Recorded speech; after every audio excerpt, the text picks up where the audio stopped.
Good morning mga kamatik. Meron ako papakita sa inyo mga kamatik. Panibagong guro yun mga kamatik. Debuan din mga kamatik. Pinagawa na naman sa akin mga kamatik. Yan mga kamatik, guro niyan. Mini guro yun mga kamatik. Pinagawa lang ulit. Dahil sa nagustuhan nila yung forma ng guro na una ko ginawa, ngayon ay nagpagawa na naman sa akin panibago, pero iba na ang customer mga kamatik.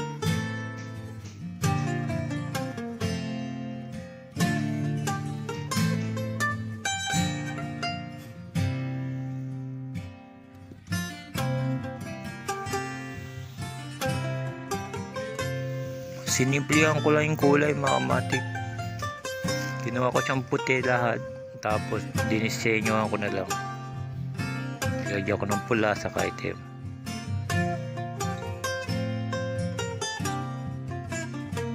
Ito mamaya nang kukunin ito tanghali. Kaya ginawa ko siya ng alas 4, natapos ako ng mga 6:15 mga matik kasi nagkayas pa ako para magawa lang natin tong miniguryo natin mga kamatik.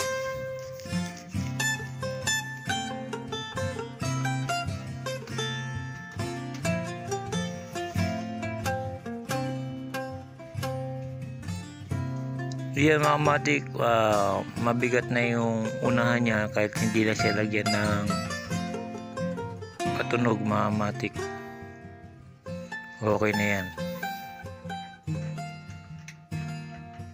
Baka pagka lalagyan nyo mga kamatik ng patunog yung ganyang klase, hindi nyo mapalipad o iikot lang. Ito pagka okay na yung ulo mga kamatik, kung papansin nyo mga kamatik, igagayan ko siya.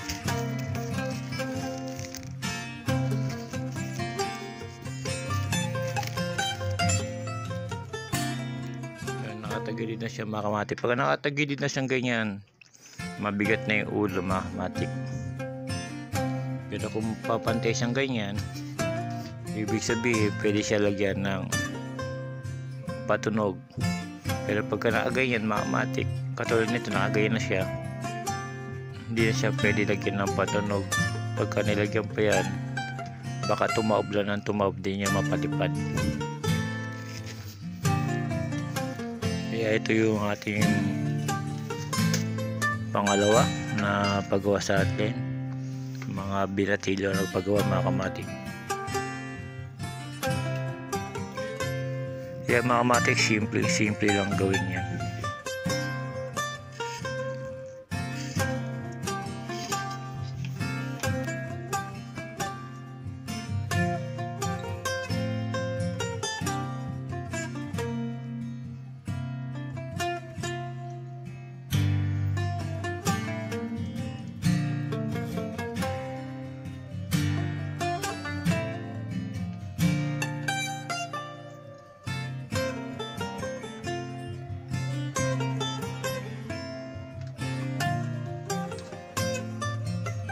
Yung mga kamatik, pinakita ko lang sa inyo. Gagawa tayo ng marami na nito para hindi tayo naabala mga kamatik, kasi marami nagpapagawa ng ganyang klase mga kamatik. Yung mga kamatik, hanggang dito na lang mga kamatik. Salamat mga kamatik. Pagka may gusto kayong paggawa, message nila ako mga kamatik. Kung gusto nyo naman matuto, panoorin nyo lang sa Dokamatik and on YouTube mga kamatik. And huwag na rin kalimutan na subscribe din ako. Salamat mga kamatik, hanggang dito na lang. Salamat again.